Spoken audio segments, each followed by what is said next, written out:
crazy to me now. Y'all probably look at it and think it's normal, but I feel very self-conscious about certain things. Look how my mouth, like, it looks like you can't even see my bottom teeth when I talk. Like, but I have to just thank God. Kanye West incarnait l'essence même de l'innovation artistique. Un musicien visionnaire, un producteur de génie, un rappeur hors norme, capable de transformer des échantillons de sol en hymnes planétaires. Mais derrière ce masque, les créativités se cachait un homme en lutte permanente contre le monde, contre ce père, contre lui-même.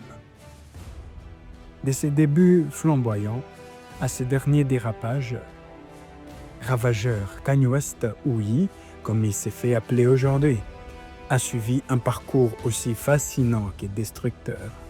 Il a redéfini le son du hip-hop, influencé une génération entière d'artistes et bâti un empire de la mode à partir de rien. Mais aujourd'hui, Kanye West n'est plus célébré comme un génie, il est regardé comme un paria. Qu'est-ce qui a mené à cette chute brutale? Voici l'histoire complexe, douloureuse, mais fascinante de Kanye West. I've had different so-called hit records and everything up to that point, but at this point, it's like this is like the moment of truth for me, right?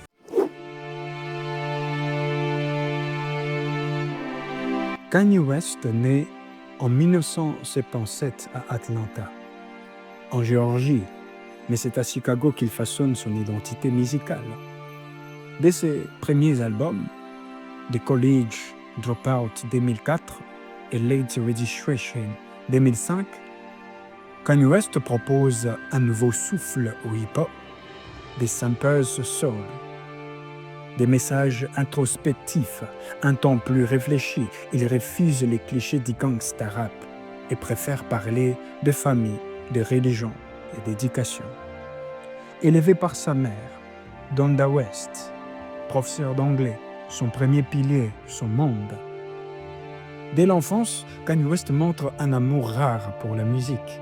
Très jeune, il manipule des instruments, s'amuse avec des samples et rêve de produire pour les plus grands. Ses rêves, il va les transformer, bien sûr, en réalité. Dans les années 2000, il tape dans l'œil de Jay-Z en produisant des morceaux pour des blueprints. Mais Kanye ne veut pas juste produire, il veut rapper. Kanye se bat contre les stéréotypes. Trop gentil pour rapper, pas assez gangsta. Il n'en a que faire. Il veut révolutionner les genres. En 2005, il s'est fait déjà remarquer par ses prises de décisions tranchées. Sur NBC, lors d'un téléthon, pour les victimes de l'ouragan Katrina, il lance sans filtre. George Bush ne se soucie pas des Noirs. Une phrase choc qui polarise l'opinion, même confirme son image d'artiste engagé. Avec Graduation 2007, Kanye atteint les sommets. Des titres comme Stronger, Flashing Light font de lui une superstar. The College Dropout 2004, un chef-d'œuvre, des paroles sincères, une production audacieuse. C'est le début d'un raz des marées. 3 albums en 4 ans, 3 succès critiques et commerciaux. Mais derrière les rideaux, la pression monte. Kanye est sur tous les fronts. Chaque album devient un défi personnel, jusqu'au choc. Mais quelques semaines après cette apothéose, tout bascule. Sa mère, Donda West, décède tragiquement après une chirurgie esthétique. Cet événement va hanter Kanye pour le reste de sa vie et marquer les débuts de sa lente descente. Donda meurt suite à des complications chirurgicales. Kanye est brisé. Cette perte va les transformer. Et sa douleur va s'exprimer dans l'un de ses albums les plus influents, 808 S and Heartbreak.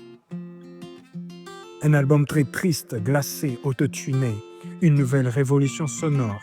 Il inspire Drake, Kid Cudi, Travis Scott.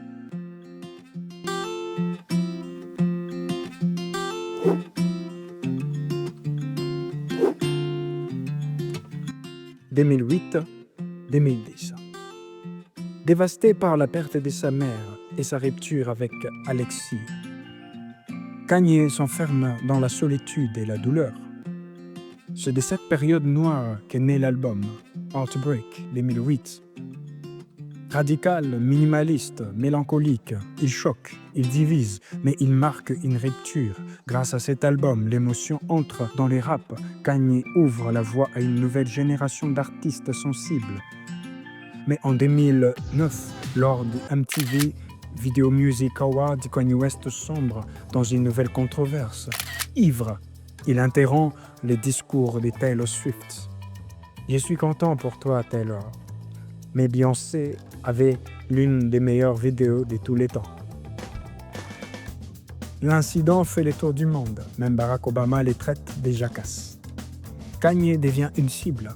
Pour fuir la tempête médiatique, il se réfugie à Hawaï pour créer ce qui deviendra My Beautiful Dark Twisted Fantasy 2010. Le résultat est monumental. Ce chef-d'œuvre acclamé par la critique est un mélange des luxes sonores, des noirceurs, des confessions intimes. Kanye y prouve que même brisé, il est capable de grandeur. Avec des morceaux comme Runaway, il s'excuse, il s'analyse, il brille. C'est l'un des plus grands albums des décennies. Kanye est redevenu intouchable.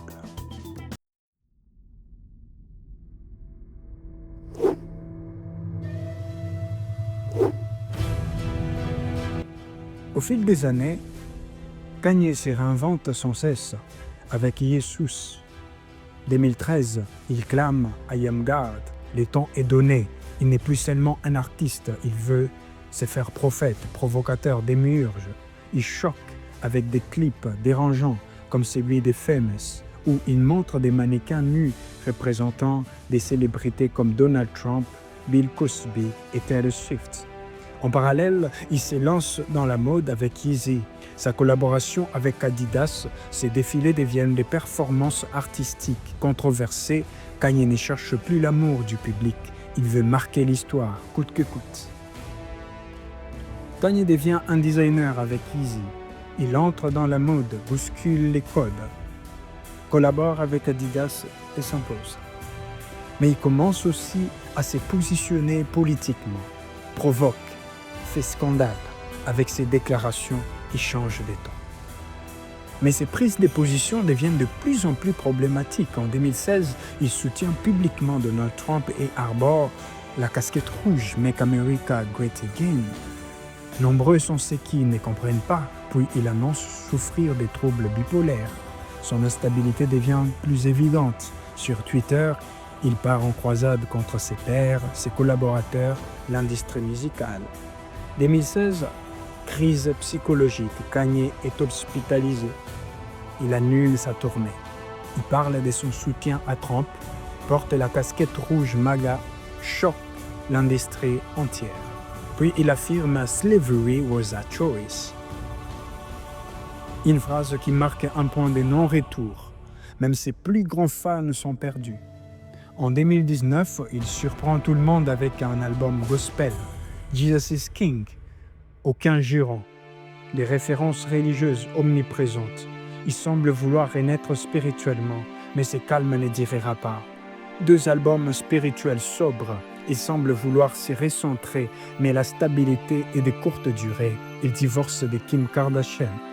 Kanye est face à lui-même entre solitude, tourment et rédemption.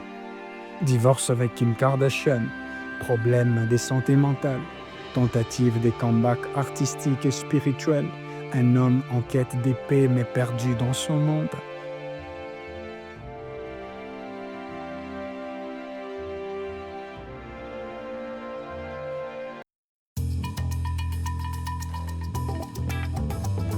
En 2022, tout bascule à nouveau. Kanye publie un tweet. Je vais passer en Defcon 3 contre les Juifs. Les messages est effacé, mais l'impact est dévastateur. Il enchaîne les déclarations antisémites dans des interviews, notamment face à Alex Jones, où il affirme « Chaque être humain a quelque chose à apporter, surtout Hitler. Le choc est mondial. Même Alex Jones semble dépassé. Kanye paraît masqué, délirant et refuse de s'excuser. Résultat, contrat rompu, bannissement des réseaux sociaux, pertes financières. Adidas coupe les ponts.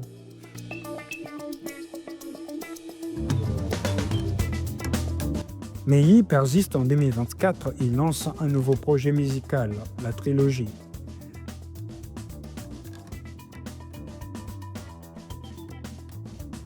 Les premiers volumes cartonnent grâce au nouveau Carnival, mais les paroles sont violentes, misogynes et pleines d'allusions antisémites. Fini les messages spirituels des Donda, où Jesus is King. Kanye semble avoir renié toutes ses valeurs. Avec Vulture 2, la situation empire. Et début 2025, il va encore plus loin. J'aime Hitler, je suis un nazi. Il a annoncé même un album intitulé WW3. À ce stade, ses fans sont perdus, beaucoup les lâchent.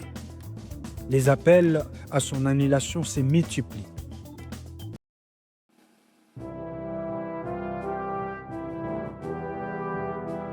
Aujourd'hui, Kanye West semble irrécupérable. Malgré son talent indiscutable, son comportement instable, propos inacceptables ont éclipsé son génie. Beaucoup de fans ne parviennent plus à dissocier l'homme de l'artiste. Il a perdu la majorité de ses sponsors, ses soutiens et son aura. Son image est irrémédiablement ternie. Il fut pourtant l'homme qui a réinventé les raps.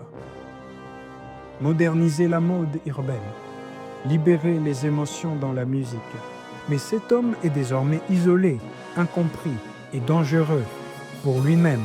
Certains parlent de maladies mentales non traitées, d'autres des mégalomanies galopantes, voire des simples folies.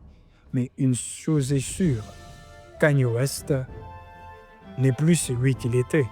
Il est passé du rang des visionnaires à celui des symboles d'autodestruction. Un génie tombé amoureux de son propre reflet jusqu'à s'y noyer. Kanye West a été plus qu'un artiste. Il fut un mouvement, une révolution, une force créatrice brute. Il a changé les raps, marqué la mode, influencé des millions de jeunes. Mais il est aussi la preuve que le génie, sans limite ni équilibre, peut devenir son propre poison. Il nous laisse une œuvre immense, mais aussi une trajectoire chaotique, marquée par la douleur, l'orgueil et la démesure. La chute de Kanye West n'est pas seulement celle d'un artiste, c'est celle d'un homme qui n'a jamais su poser les armes face à ses démons. Et aujourd'hui, alors que le monde l'observe sombrer, une seule question demeure, peut-il encore revenir? Ou est-il déjà perdu à jamais?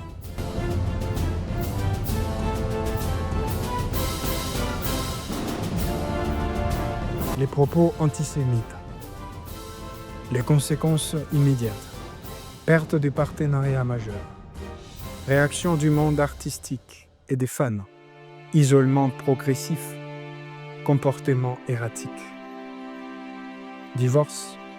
Problème de santé mentale. Tentative de comeback artistique et spirituel.